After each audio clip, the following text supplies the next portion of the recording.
Selamat pagi, selamat hari Minggu, salam sejahtera, salam sehat untuk kita bersama. Saudara-saudara yang dikasihi dan diberkati Tuhan dimanapun saudara ada hari ini, kita bersyukur karena Tuhan Yesus menghantar kita bersama memasuki Minggu Advent yang kedua hari ini. Dan di dalam ibadah hari Minggu 6 Desember 2020, kita bersama-sama juga akan merayakan perjamuan kudus Tuhan yang melawat kita dan terus menyatakan kasih-Nya dalam kebersamaan dengan umat-Nya yang dicintai dan diberkati. Kekasih-kekasih Tuhan, sebelum kita membaca, mendengar, dan merenungkan firman Allah, mari saya ajak Ibu Bapak Saudara, kita satu hati untuk memohon pertolongan Roh Kudus di dalam pemberitaan firman Tuhan ini. Kita berdoa. Bapa di surga, kami datang kepadamu memohon, Tuhan membimbing, Tuhan menuntun, Tuhan mengarahkan hati dan pikiran kami tertuju hanya kepada suara Tuhan, sehingga firman-Mu dapat kami pahami dan mengerti dengan benar, serta kami lakukan dalam kesetiaan di tengah-tengah perjalanan hidup kami sebagai umat Tuhan. Bapa, bersabdalah, kami siap mendengarkan firman-Mu. Amin. Saudara-saudara, pembacaan Alkitab pada hari ini terambil dari kitab Nabi Yesaya, pasal yang ke-30, ayatnya yang ke-18 hingga 26, menyatakan demikian. Sebab itu Tuhan menanti-nantikan saatnya hendak menunjukkan kasih-Nya kepada kamu. Sebab itu Ia bangkit hendak menyayangi kamu. Sebab Tuhan adalah Allah yang adil. Berbahagialah semua orang yang menanti-nantikan Dia. Sungguh, hai bangsa di Sion yang diam di Yerusalem, engkau tidak akan terus menangis. Tentulah Tuhan akan mengasihani engkau apabila engkau berseru-seru. Pada saat Ia mendengar teriakmu, Ia akan menjawab. Dan walaupun Tuhan memberi kamu roti dan air serba sedikit, namun pengajarmu tidak akan menyembunyikan diri lagi, tetapi matamu akan terus melihat Dia, dan telingamu akan mendengar perkataan ini dari belakangmu. Inilah jalan, berjalanlah mengikutinya. Entah kamu menganan atau mengiri, engkau akan menangkap najis patung-patungmu yang disalut dengan perak atau yang dilapis dengan emas. Engkau akan membuangnya seperti kain cemar sambil berkata kepadanya, keluar. Lalu Tuhan akan memberi hujan bagi benih yang baru kamu taburkan di ladangmu. Dan dari hasil tanah itu kamu akan makan roti yang lezat dan berlimpah-limpah. Pada waktu itu ternakmu akan makan rumput di padang, rumput yang luas. Sapi-sapi dan keledai-keledai yang mengerjakan tanah akan memakan makanan campuran yang sedap, yang sudah ditampi dan diayak. Dari setiap gunung yang tinggi dan dari setiap bukit yang menjulang akan memancar sungai-sungai pada hari pembunuhan yang besar. Apabila menara-menara runtuh, maka terang bulan purnama akan seperti terang matahari terik, dan terang matahari terik akan 7 kali ganda, yaitu seperti terangnya 7 hari pada waktu Tuhan membalut luka umat-Nya dan menyembuhkan bekas pukulan. Demikianlah bacaan firman Tuhan pada hari ini bagi kita bersama. Tuhan Yesus bersabda, berbahagialah mereka yang tidak hanya menjadi pendengar firman, namun melakukannya dalam kesetiaan. Maranatha. Saudara-saudara yang dikasihi dan diberkati Tuhan Yesus Kristus, bacaan kita pada hari ini diberi judul oleh penulis kitab Nabi Yesaya ini, janji keselamatan bagi Sion. Ketika kita berbicara tentang janji, maka janji adalah sesuatu yang harus ditepati. Janji adalah sebuah ikatan. Janji adalah sebuah komitmen. Janji adalah sebuah nazar yang tidak bisa dianggap sepele, tidak bisa dianggap enteng, baik yang dilakukan antar manusia atau yang dilakukan dari manusia kepada Tuhan.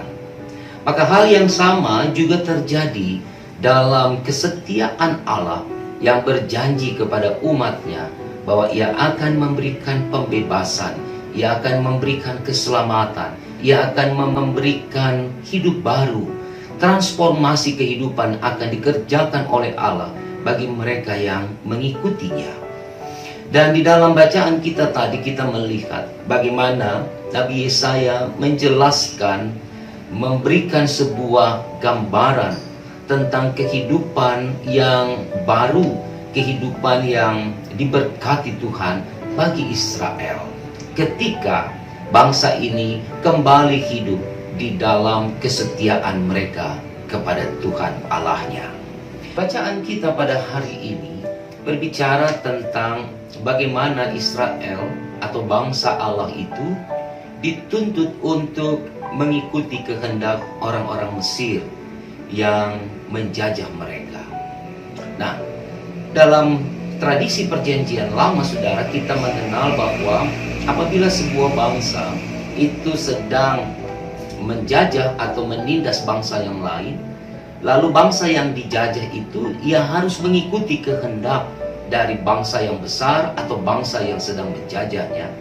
Maka semua aspek yang dimiliki oleh bangsa yang sedang menjajah atau bangsa yang sedang menindas bangsa yang lain itu harus dituruti oleh bangsa yang dijajah. Termasuk mereka harus menyembah, mereka harus mengabdi, mereka harus beribadah kepada Allah-Allah, ilah-ilah dari bangsa yang menjajah bangsa mereka.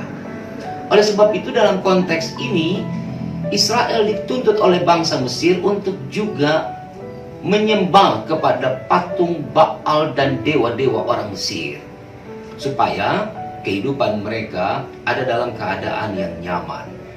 Hal inilah yang dilihat oleh Yesaya sebagai satu hal yang harus diingatkan kembali kepada Israel, bahwa mereka punya Allah, mereka punya Tuhan yang setia. Kendati pun Tuhan dan Allah mereka mengizinkan bangsa ini ada di dalam penindasan bangsa lain, tapi itu bukan berarti bahwa Allah meninggalkan mereka. Itu bukan berarti bahwa Tuhan yang disembah oleh Israel tidak lagi memperhatikan kehidupan umatnya. Oleh sebab itu sang Nabi mengingatkan kepada Israel supaya mereka berbalik, supaya mereka berteriak, supaya mereka minta tolong kepada Allah mereka. Allah yang setia, Allah yang tidak pernah memungkiri janji kepada umatnya. Dan itu kita bisa lihat, saudara, di ayat 19. Sungguh hai bangsa di Sion yang diam di Yerusalem, engkau tidak akan terus menangis. Tentulah Tuhan akan mengasihani engkau apabila engkau berseru-seru. Pada saat Ia mendengar teriakmu, Ia akan menjawab. Sebuah ajakan untuk kembali dalam proses pertobatan. Sebuah himbauan sang Nabi yang diingatkan kepada umat agar mereka berbalik dari jalan yang salah, dari ketidaksetiaan mereka kepada sebuah sikap hidup yang mengandalkan Tuhan secara total kepada Allah mereka.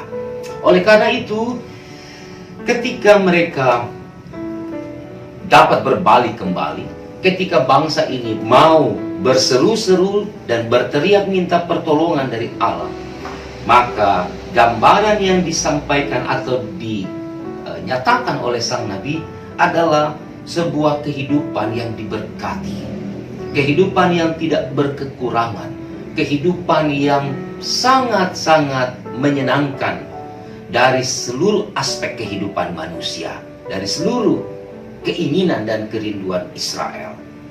Bukan hanya keselamatan secara spiritualitas, bukan hanya kebebasan dari bangsa yang menjajah mereka, tetapi jaminan kehidupan secara materi itu juga dipersiapkan oleh Tuhan.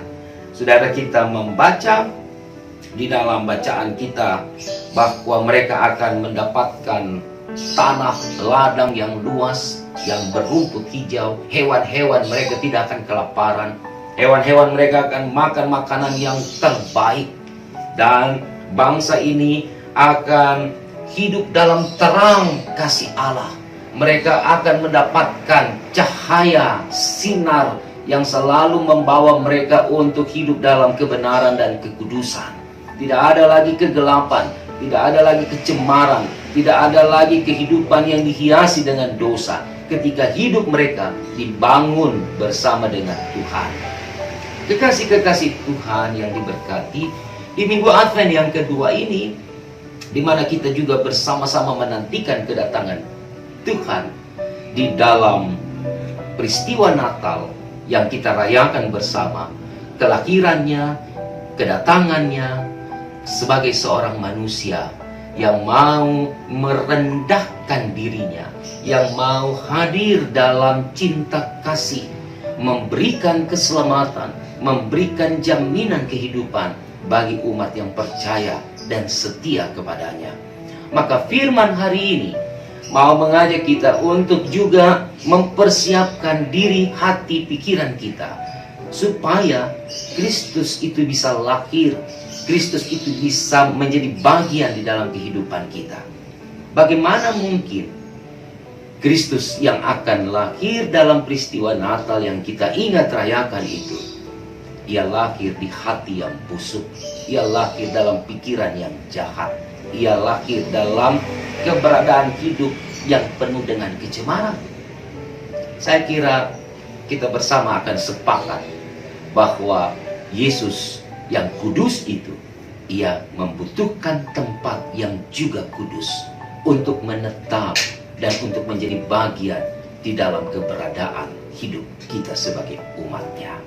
Kekasih-kekasih Tuhan yang diberkati, marilah di minggu-minggu Adventus ini kita bersama-sama merenungkan, merefleksikan kembali apakah hidup kita sudah menjadi palungan yang kudus dan bersih bagi Allah.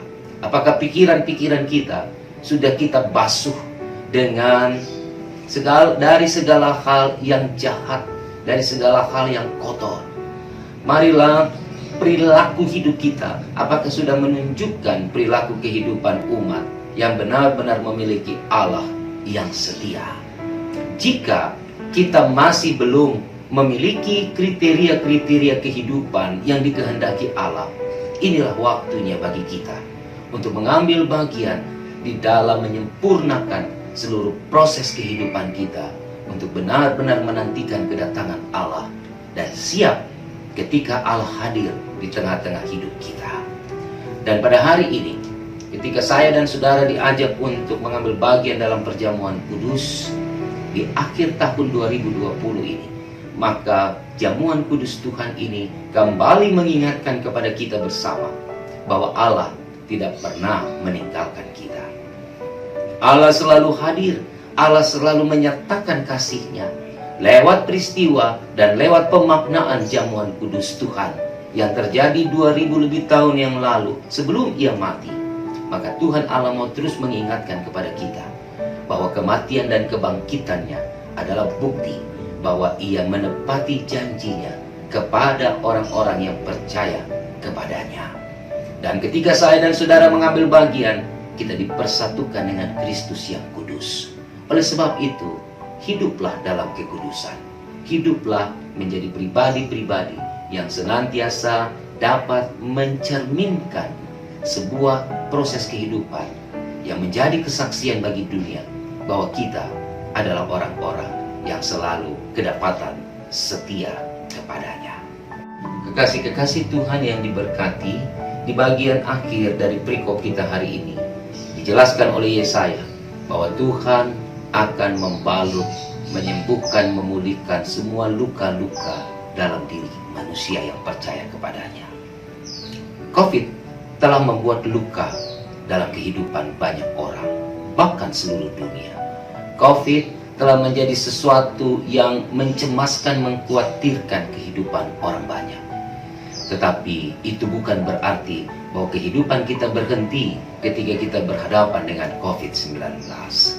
COVID-19 juga di dalam hikmat kita melihat bahwa Allah mau membentuk hidup kita menjadi lebih setia, menjadi lebih bersih, menjadi lebih teladan, menjadi lebih ada di dalam keadaan yang konsisten dalam menjalani kehidupan kita. Di dalam menghadapi COVID-19 hari ini, biarlah iman kita tetap teguh, iman kita tetap berakar, iman kita bahkan bertumbuh dengan sangat baik. Sebab kita tidak berjalan sendiri, kita berjalan dengan Allah yang setia. Kita punya Kristus Tuhan yang selalu mendampingi kehidupan kita. Dan pada saat kita berteriak, pada saat kita berseru, Ia mendengar dan Ia menjawab seluruh permohonan dan pinta kita sesuai dengan kehendak-Nya. Selamat memasuki minggu Advent yang kedua. Selamat mempersiapkan diri kita, dan selamat hidup di dalam pertobatan dan pembaharuan. Transformasi kehidupan dibutuhkan hari ini supaya kita menjadi umat yang setia kepada Tuhan.